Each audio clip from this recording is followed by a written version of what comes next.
Come on पायल, तुम भी क्या पुराने जमाने की औरतों की तरह शुरू हो गई हो कि शादी से पहले घर से बाहर कदम नहीं रखना। अरे यार, जो मजे मेहंदी की रात को बाहर दोस्तों के साथ घूमने में है, वह भला घर में बैठकर बड़ी उम्र की औरतों की नसीहत भरी बातें सुनने में थोड़ी है। मैं कुछ नहीं जानती, बस तुम कल रात 2 तक छत पर आ जाना और फिर वहीं से दीवार फलांग कर हम सब लड़कियां तुम्हें मेरी ही छत पर मिल जाएंगे। वहीं से हम गाड़ी में बाहर जाएंगे, आइसक्रीम खाएंगे और खूब इंजॉय करेंगे, ताकि यह रात हमारे लिए यादगार रहे। मेरी दोस्त नीता मेरी दोस्त ही नहीं, मेरी जान भी थी। पूरा बचपन हमारा एक साथ गुजरा था। मोहल्ले में रहने वाली सारी लड़कियों की आपस में बहुत अच्छी दोस्ती थी। उनमें से कुछ की शादी भी हो चुकी थी और जिसकी भी शादी होती थी, हम मेहंदी की रात ऐसे ही उसे अपने साथ ले जाते, आइसक्रीम खाते और खूब ढेर सारी मस्ती करके वापस आ जाते थे, ताकि यह रात हमें याद रहे। लेकिन मेरी फैमिली बहुत ज़्यादा एडवांस सोच नहीं रखती थी, इसलिए मेरी माँ ने तो शादी के 10 दिन पहले ही मुझ पर पाबंदियां लगा दी थी कि खबरदार, जो तुमने बाहर जाने का नाम भी लिया, यह सब शादी से पहले ठीक नहीं होता। बल्कि मेरी माँ तो मुझे कमरे से भी बाहर नहीं निकलने देती थी। रोजाना मेरी सहेलियां शाम को आ जाती थी और हम ढोलक बजाते गाने गाते खूब शोर शराबा करते। वह मुझे मेरे होने वाले पति राजवीर के नाम से खूब तंग करती थी। मेरी शादी दूसरे शहर से हो रही थी।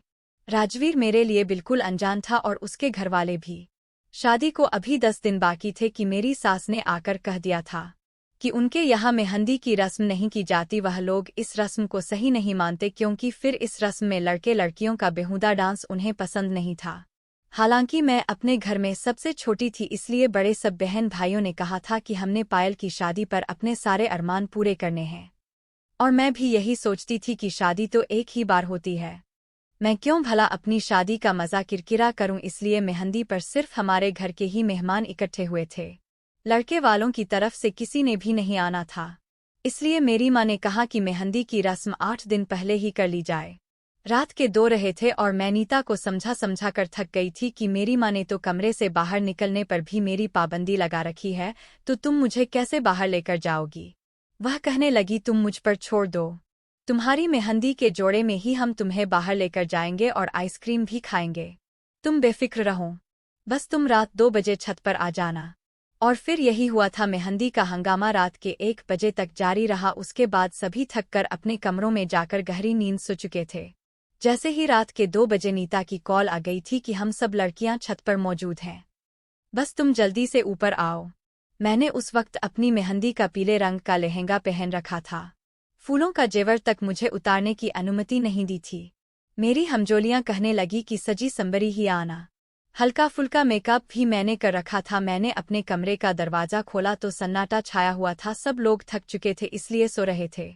मैं दबे कदमों से चलती हुई छत की तरफ आई, धीरे धीरे सीढ़ियां चढ़ती। जैसे ही छत पर पहुंची, मेरी सारी अफलातून सहेलियां छत पर मौजूद थी। मुझे देखकर दबी दबी हंसने लगी। मैंने घबरा कर अपने होठों पर उंगली रखी और उन्हें खामोश रहने का इशारा किया था। फिर मैं इसी लहंगे में दीवार कूदकर नीता की छत पर आ गई थी। वहीं से हम धीरे से सीढ़ियां उतरते हुए नीचे आ गए। नीता की छत की सीढ़ियां बाहर आंगन में मौजूद थी, घर के अंदरूनी हिस्से में नहीं। और वहीं से मेन गेट करीब भी था। गाड़ी पहले ही नीता ने मेन दरवाजे के बाहर खड़े कर ली थी। हम बिल्कुल सावधानी से कदम उठाते हुए मेन गेट तक पहुंचे थे। मेन गेट की चाबी नीता के पास मौजूद थी। हम अगले ही पल गाड़ी में बैठ चुके थे। गाड़ी के ड्राइविंग नीता ने ही की थी। हम 4 सहेलियों थी। मुझे नीता ने अपने साथ फ्रंट सीट पर बिठाया था। रात के 2 बजे हमारी गलियों में तो सन्नाटा मचा हुआ था, लेकिन बाजार खुले हुए थे और दिल्ली में तो वैसे भी देर तक बाजार खुले ही रहते हैं। हम लोग मार्केट में पहुंचे तो ज्यादातर दुकानें बंद हो चुकी थी, बस कुछ ही दुकान खुली हुई थी।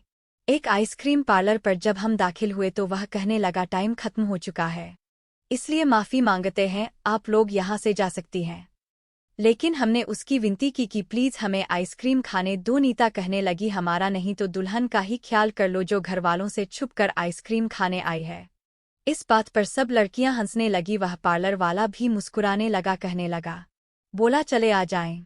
हम सब अंदर गए। पूरा पार्लर खाली था सिवाय एक टेबल के। वहां पर एक नौजवान लड़का ढेर सारी आइसक्रीम अपने सामने रखे खा रहा था। जब हम अंदर दाखिल हुए तब हमने उसे देखा था। उस लड़के की नज़र मुझ पर टिकी हुई थी, क्योंकि मैंने ही मेहंदी का लहंगा पहन रखा था। जो अच्छा खासा फैंसी भी था। बाकी लड़कियों ने तो साधारण से कपड़े ही पहने हुए थे। हम एक टेबल पर बैठ गए। वह लड़का लगातार मुझे ही देखे जा रहा था। आइसक्रीम जैसे ही खत्म हुई मैं नीति से कहा, चलो यहाँ से, क्योंकि मुझे अब बेहद बेचैनी हो रही थी। इससे पहले कि हम उस आइसक्रीम पार्लर से बाहर निकलते वह लड़का उठा था और मेन दरवाजे के पास चला गया और वहां खड़ा हो गया। हम अभी अपनी कुर्सियों से उठ भी नहीं पाए थे जब उसने मेन गेट के पास खड़े होकर आइसक्रीम वाले को गुस्से से पुकारा। कहने लगा, बाहर निकलो और दुकान का शटर बंद कर दो। यह सुनकर तो हम सब लड़कियों की जान निकली थी। साथ ही उस लड़के ने अपनी जेब से पिस्तौल निकाली। यह देखकर हम सबके रंग उड़ गए थे। हम सब लड़कियां फौरन आइसक्रीम पार्लर के मेन दरवाजे पर चले गए। हमें लगा वह आदमी दुकान लूटने आया है, इसलिए हमारा यहाँ से निकल जाना बेहतर है। हमने कहा, हमें यहाँ से बाहर जाना है। वह लड़का मेरी तरफ बढ़ा और कहने लगा, ऐसे कैसे जाने दूं तुम्हें? तुम्हारे हुस्न ने तो मेरे होश उड़ाए हैं, क्या कमाल लग रही हो। यह सुनकर तो मेरा दिल धड़कना भूल गया था। यह कहने के बाद उसने आइसक्रीम पार्लर के मालिक से कहा कि तुम बाहर जाकर शटर बंद करते हो या फिर मैं तुम्हारा भेजा उड़ा दूं। उसने अपनी पिस्टल को आइसक्रीम पार्लर के मालिक के सर की तरफ तान कर कहा। आइसक्रीम वाला डर गया और मेरी दोस्त भी घबरा गई थी। मेरा तो यह हाल था कि मैं तो रोने को थी। मैंने कुछ संभल कर कहा, तुम जानते नहीं हो मेरा भाई पुलिस में है, छोड़ दो मुझे वरना मैं तुम्हें छोड़ूंगी नहीं, पुलिस के हवाले कर दूंगी। मुझे यही बहाना इस वक्त ठीक लगा था। यह सुनकर वह नौजवान हैरत से मुझे देखने लगा। कहने लगा, अच्छा तो तुम मुझे पुलिस के हवाले कर दोगे? उसने मुझे बाजू से पकड़कर पीछे किया और दरवाजे से हट गया। उस दुकानदार से कहने लगा, जाओ बाहर और जो कहा है वह करो। फिर मेरी दोस्तों से कहने लगा, सामने टेबल पर बैठ जाओ। अपनी इस खूबसूरत सहेली को अपने साथ लेकर जाना चाहती हो ना? शादी है ना इसकी, इसे मैं बताता हूँ कि शादी वाले दिन सुहागरात कैसे मनाई जाती है। यह सुनकर मेरी जान लबों पर आई थी। मेरे दोस्त भी उसे कहने लगे हैं कि भगवान के लिए हमें जाने दो, हम तुम्हें अपने मोबाइल और पर्स में जितने भी पैसे हैं वह सब देने को तैयार हैं। वह कहने लगा, नहीं पैसा नहीं चाहिए, यह लड़की चाहिए। मैंने उसके सामने हाथ जोड़ दिए। मैंने कहा, मुझे जाने दो, तुम्हें भगवान का डर नहीं है? जो तुम यह पाप कर रहे हो, मुझे बर्बाद मत करो, मेरी शादी होने वाली है। यह सुनकर वह हंसने लगा। कहने लगा, क्यों होने वाला? पति क्या डीएसपी है? मुझे जेल की सलाखों के पीछे नहीं करवाओगी। वह एक कदम मेरी तरफ बढ़ रहा था और मैं डर के मारे कांप रही थी। कहने लगा, अब तो मुझे जिद हो गई है, मैं देखना चाहता हूँ यह लड़की मुझे कैसे पुलिस तक पहुँचती है। मैं इसे किसी कीमत पर नहीं छोड़ूंगा। वह अभी बात कर ही रहा था कि जब दुकान का शटर बंद हुआ था। मेरी दोस्त हाथ जोड़कर उस लड़के से कहने लगी, हमें जाने दो। तो उसने बंदूक उनकी तरफ तानी। कहने लगा, ज्यादा बकवास की तो तुम लोगों को गोली मार दूंगा, चुपचाप टेबल पर बैठो। वह तीनों चुपचाप कोने में बने केबिन में चली गई। वह लड़का मेरी तरफ बढ़ रहा था। मैंने कुर्सी उठाई और उसको मारने की कोशिश करने लगी, लेकिन उसने कुर्सी को पकड़कर एक तरफ फेंका था। कहने लगा, अगर तुमने कोई भी बदतमीजी करने की कोशिश की तो याद रखना, तुम्हारी इज्जत की अर्थी निकाल कर रख दूंगा। तुम्हें सुबह से पहले नहीं छोड़ूंगा, लेकिन अगर तुमने मेरी बात मान ली तो मैं तुम्हें जल्दी ही छोड़ दूंगा और तुम वापस अपने घर चली जाना और शादी मानना। उसके शब्दों से और उसके अंदाज से लग रहा था कि जैसे वह नशे में है। कहने लगा, किसी को कानो कान खबर नहीं होगी। लेकिन मुझे यह बात मंजूर ही नहीं थी। मैं कैसे कोई पाप कर सकती थी? मैंने कहा, तुम मुझसे दूर रहो, मैं तुम्हें जिंदा नहीं छोड़ूंगी। मैं तुम्हें पुलिस के हवाले कर दूंगी, पूरी जिंदगी हवालात के अंदर सड़ते रहोगे। लेकिन उस आदमी ने बड़ी बेदर्दी से मुझे अपनी हवस का निशाना बनाया था। मेरा चीखना चिल्लाना और मेरी दोस्तों की सिसकियां, बस यही मुझे आइसक्रीम पार्लर में सुनाई दे रही थी। अपनी ख्वाहिश पूरी करने के बाद वह लड़का कहने लगा, अगर तुम यह सब कुछ शराफत से करने देती तो मैं तुम्हें छोड़ देता, लेकिन अब मैं तुम्हारी कमर पर एक ऐसी निशानी लगाऊंगा कि तुम्हारा पति शादी की रात ही उसे देखकर तुम्हारी हकीकत जान जाएगा। यह कहने के बाद उसने अपनी जेब से कोई नुकीली चीज निकली थी। मैं उस वक्त वैसे भी बिल्कुल बेजान हो चुकी थी। उस आदमी ने मुझे अपने जुनून का निशाना बनाया था। मेरे अंदर इतनी हिम्मत नहीं थी कि मैं अपना बचाव कर सकती। उसने मेरी कमर पर न जाने क्या लिखा था कि मैं दर्द से बिलबिला उठी थी। उसके बाद वह मेरी दोस्तों से कहने लगा, जाओ ले जाओ इसे। मेरे दोस्त मुझे गाड़ी तक लेकर गई थी। मुझे यहाँ आने पर अब पछतावा हो रहा था। काश कि मैंने अपनी माँ की बात न टाली होती, अपने दोस्तों की बात न मानती, रात के समय अपनी मेहंदी के जोड़े में बाहर न जाती। मेरी तो दोस्त भी अब बुरी तरह रो रही थी और मुझसे माफ़ी मांग रही थी, लेकिन मैं चुपचाप गुमसुम बैठी हुई थी। अब सुबह के 4:30 चुके थे। नीता की छत से ही मैं अपनी छत पर गई और अपने कमरे में आ गई और फिर अपनी किस्मत पर फुट-फुट का रोने लगी। मेरे दिल से अब उस लड़के के लिए बद्दुआ निकल रही थी, लेकिन कसूर तो मेरा भी था। मुझे इस समय जाना ही नहीं चाहिए था। सुबह तक मुझे तेज बुखार हो चुका था। मेरी माँ यह देखकर परेशान हो गई। उन्हें लगा बुखार की वजह से मेरी ये हालत हुई है। यह दिन मेरे बड़े ही तकलीफ में गुजरे थे। नीता ने कहा था कि तुम किसी से कुछ मत कहना, किसी को कुछ भी पता नहीं चलेगा और वैसे भी कुछ ही दिन में तुम्हारी शादी हो जाएगी। लेकिन भला मैं यह बात अपने पति से कैसे छुपा सकती थी? और फिर मेरी इज्जत दागदार करने के बाद उस आदमी ने न जाने मेरी कमर पर क्या लिखा था कि मेरा पति पहली रात ही मेरी हकीकत जान जाता। मेरी शादी होने वाली थी, लेकिन मेरी रंगत बिल्कुल पीली पड़ चुकी थी। मैं हर वक्त रोती रहती। मेरी माँ मुझे बजे पूछती तो मैं यह कह रही थी कि आप लोगों से जुदा होने का गम है, लेकिन गम तो कुछ और ही था। मैं जानती थी अगर मेरे पति को पहली रात ही सब पता चल गया तो वह मुझे तलाक दे देगा। फिर मैं अपने घरवालों क्या जवाब दूंगी? फिर मेरे घरवाले मुझे ही भला बुरा कहेंगे कि तुमने हमारी ना कटा दी, हमारी इजाजत के बगैर रात को क्यों गई। हालांकि मेरी दोस्तों का यही प्रोग्राम था कि मेहंदी के बाद भी वह शादी तक रोजाना आएंगे और तुम्हारा दिल बहलाने की कोशिश करेंगे। किसी को शक नहीं होगा, लेकिन सन्नाटा तो मेरे दिल के अंदर था जो किसी पल कम नहीं होता था। उस लड़के के लिए मेरे दिल से हर पल बद्दुआ निकला करती थी। भगवान करे वह मर जाए या उसके साथ कुछ ऐसा हो कि वह पूरी जिंदगी तड़पता रहे, तकलीफ बर्दाश्त करता रहे, रोए, मौत मांगे, लेकिन उसे मौत न मिले। मैं जितनी बद्दुआ है उसे दे सकती थी, दे रही थी। उस लड़के ने मेरी जिंदगी बर्बाद करके रख दी थी। मैं जानती थी कि मेरी शादी का अंजाम क्या होने वाला है। जैसे जैसे मेरी शादी के दिन करीब आ रहे थे मुझ पर एक डर सवार था। शादी के दिन भी दुल्हन बनी बैठी मैं डर के मारे कांप रही थी। सब लोग हंस रहे थे, बातें कर रहे थे, मेरी तारीफें कर रहे थे, लेकिन मैं चुप थी। हालांकि मैं राजवीर को पहले नहीं देखा था, बस एक बार उसकी तस्वीर देखी थी। शादी से कुछ दिन पहले तक मुझे अपने पति को देखने का बहुत शौक था। मैं दिन गिनती थी अपनी शादी के, लेकिन आज मैं चाहती थी कि यह सारा मंजर मेरी आंखों के सामने से गायब हो जाए, या फिर वह हादसा कोई सपना बन जाए, उसका हकीकत से कोई लेना देना ना हो। लेकिन मेरे बस में कुछ भी नहीं था। विदाई के समय भी मैं मरे मरे कदमों से अपने घर से विदा हुई थी। गाड़ी में मेरी दोनों ननंद मेरे बराबर में बैठी हुई थी और मेरे साथ हंसी मजाक कर रही थी, लेकिन मेरे चेहरे से मुस्कुराहट गायब थी। मैं अपने ससुराल पहुंची तो मुझे मेरे कमरे में बिठाया गया। उस वक्त मेरा दिल यूं था जैसे डर के मारे बंद हो जाएगा। मेरा जी चाहा कहीं से मुझे जहर मिल जाए और मैं खाकर मर जाऊं। क्या जवाब दूंगी मैं अपने पति को?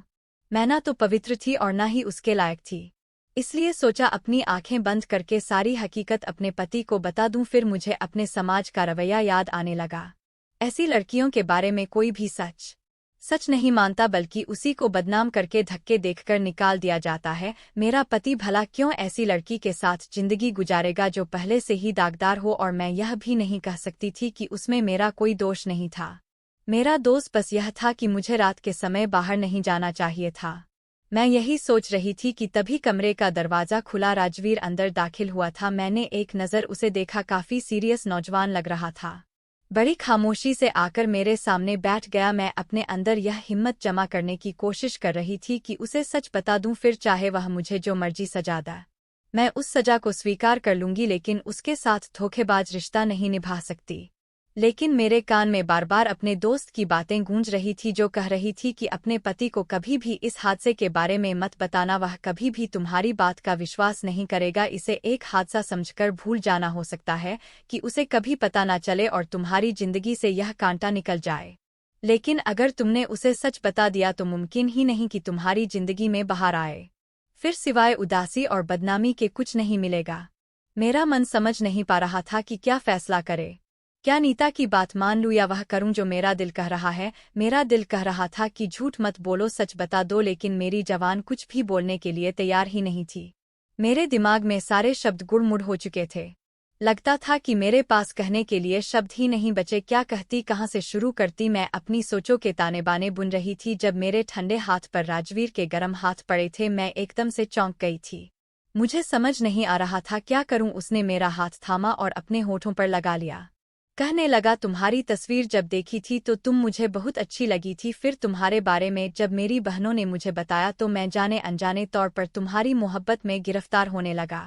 कुछ हमारे रिश्ते का भी असर है कि मेरा दिल तुम्हारी तरफ खींचने लगा। कुछ तो तुम मेरी आइडियल भी थी, इसलिए मैं तुम्हें बहुत पसंद करता हूँ। यह कहते हुए उसने मुझे मुंह दिखाई की अंगूठी पहनाई थी। कहने लगा, मेरी ख्वाहिश है कि तुम यह अंगूठी कभी मत उतारना।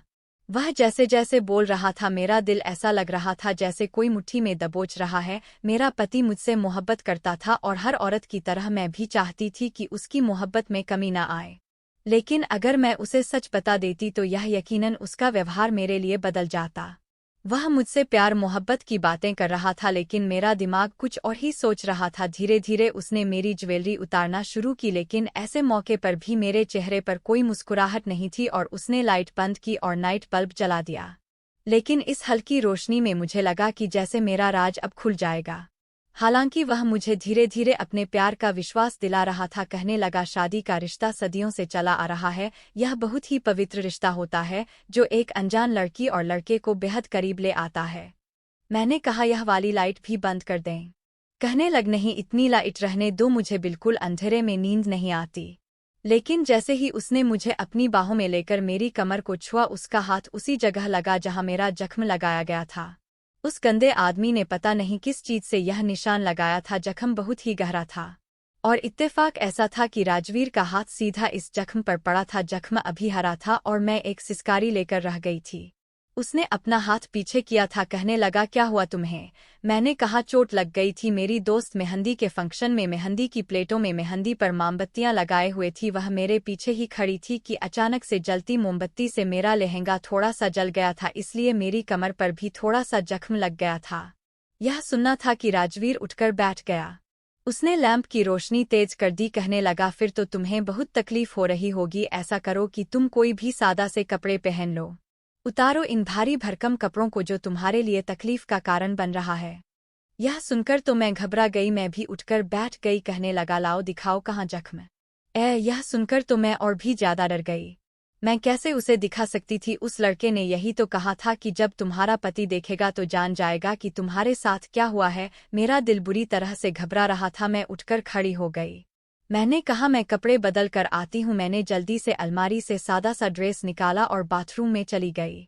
वहां मैं शीशे में अपनी कमर देखनी चाही, लेकिन मुझे नजर नहीं आ रहा था कि क्या लिखा है। मैंने कपड़े बदले और बाहर आ गई। मुझे लगा कि राजवीर के भी दिमाग से निकल चुका होगा। मैं दोबारा लेट गई। वह कहने लगा, लाओ मैं तुम्हारे जख्म पर दवा लगा दूं। फिर साइड टेबल से एक ट्यूब निकाल कर कहने लगा, इससे जले हुए जख्म पर आराम पहुंच जाता है। लेकिन मैंने ट्यूब उसके हाथ से पकड़ ली। मैंने कहा, नहीं, मैं खुद लगा लूंगी। वो कहने लगा, मैं क्यों नहीं लगा सकता? जहां जख्म है वहां तुम्हारा हाथ नहीं जाएगा।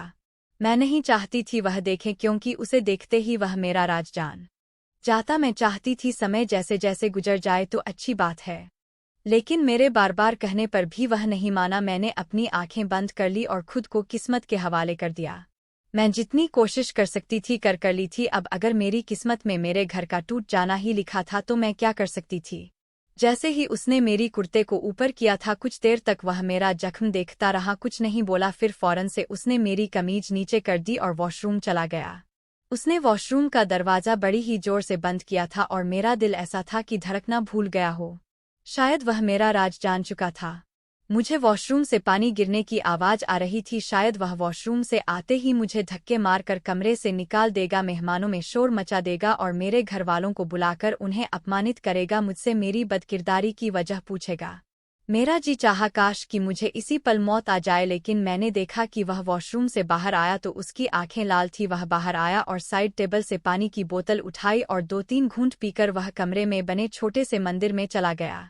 मेरा दिल अभी डर के मारे कांप रहा था कि पता नहीं आगे क्या होने वाला है। लेकिन हैरान मैं उस वक्त हुई जब मुझे मंदिर से रोने की आवाजें आने लगी। राजवीर रो रहा था। रोते हुए कहने लगा, है भगवान तेरा लाख लाख धन्यवाद है। यह सुनकर मेरा तो दिमाग चकराने लगा।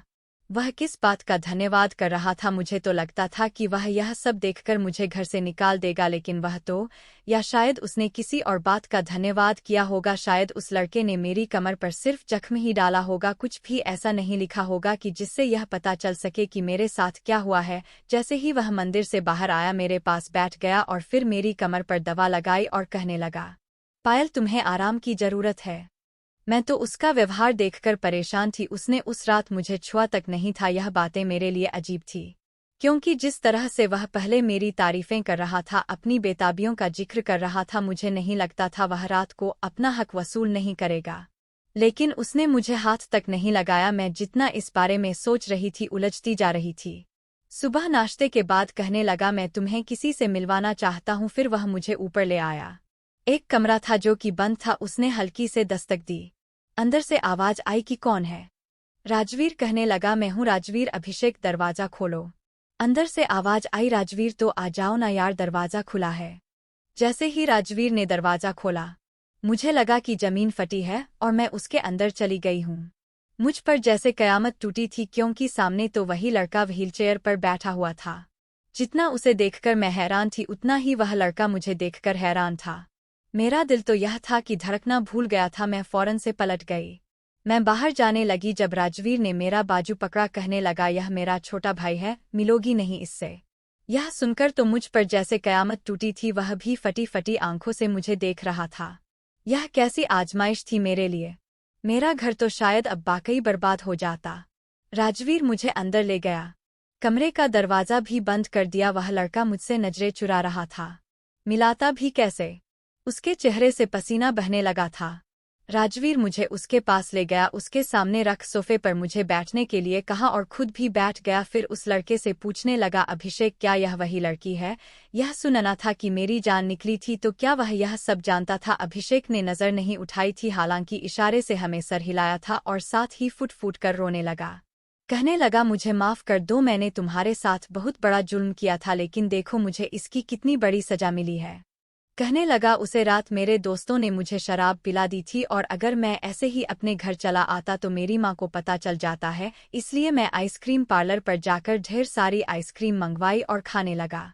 लेकिन जब मैं तुम्हें वहाँ अपनी दोस्तों के साथ आते देखा तो तुम्हारे हुस्न को देखकर मुझ पर शैतान सवार हो गया था। मैं कभी कभी शराब पी लिया करता था, लेकिन मेरे घर वालों को इसकी खबर नहीं थी, सिवाय राजवीर के, क्योंकि मैं उससे कुछ नहीं छुपाता था। वह मुझे हमेशा रोकता था कि यह मत किया करो। मैं कहता, छोड़ दूंगा, बस शौक है, कुछ साल अपना शौक पूरा करने के बाद छोड़ दूंगा। लेकिन तुम्हें देखने के बाद एक तो शराब का नशा, ऊपर से शैतान सवार, फिर तुम्हारी धमकी ने मुझे और भी गुस्सा दिला दिया। मैं तुम्हें वहां आइसक्रीम पार्लर में बर्बाद करने के बाद जब अपनी बाइक पर सवार होकर घर आ रहा था तो रास्ते में मेरा एक्सीडेंट हो गया और मैं हमेशा हमेशा के लिए अपनी एक टांग खो चुका हूँ। यह कहकर वो फूट फूट कर रोने लगा। कहने लगा, मैंने राजवीर से कहा कि मुझे उस लड़की की बद्दुआ लग गई है, मैंने उसके साथ अच्छा नहीं किया। कुछ दिन बाद उसकी शादी थी, उसके पति ने सच जान लिया तो उसको छोड़ देगा, उसकी जिंदगी बर्बाद हो जाएगी। बस एक बार मेरी खातिर उसे लड़की को ढूंढ लो। मैं राजवीर को बता रखा था कि मैं उस लड़की की पीठ पर एक्स का निशान बना दिया है। मैं तो बस हैरान सी आंखें फाड़े उसे देख रही थी। राजवीर कहने लगा, पायल, जो कुछ हुआ उसमें तुम्हारा कोई दोष नहीं है। वह बस एक हादसा था और तुम्हारे साथ गलत करने वाला मेरा ही बेगैरत भाई था। लेकिन यह मेरा भाई है, इसलिए इसे जान से नहीं मार सकता हूँ। वैसे भी यह आधा मर चुका है, सारी जिंदगी इसे अपाहिज बनकर गुजारनी है। इसलिए मेरी तुमसे विनती है कि तुम इसे माफ कर दो। मैंने कहा, माफ कर दूं? कैसे माफ कर दूं? क्या माफ करना इतना आसान होता है? मैं फूट फूट कर रो रही थी। मैंने कहा, तुम्हें नहीं पता, इसने मेरी रूह तक को घायल किया है। मुझे पता होता है यह तुम्हारा भाई है तो मैं तुमसे कभी भी शादी ना करती। तुम बेशक मुझे छोड़ दो, लेकिन इस आदमी के लिए मुझसे माफी मत मांगो। यह कहकर मैं कमरे से बाहर निकल गई थी, तेजी से सीढ़ियां तय करके अपने कमरे में चली गई और रोने लगी। यह कैसी आजमाइश थी? अगर यह राजवीर का भाई ना होता तो क्या राजवीर मुझे स्वीकार करता? मैं आप लोगों से पूछती हूँ, क्या अगर अभिषेक राजवीर का भाई ना होता तो क्या वह मुझे स्वीकार करता? क्या माफ करना कर देता? आप लोगों ही मुझे बताएं, क्या मुझे अभिषेक को माफ करके राजवीर के साथ जिंदगी में आगे बढ़ जाना चाहिए?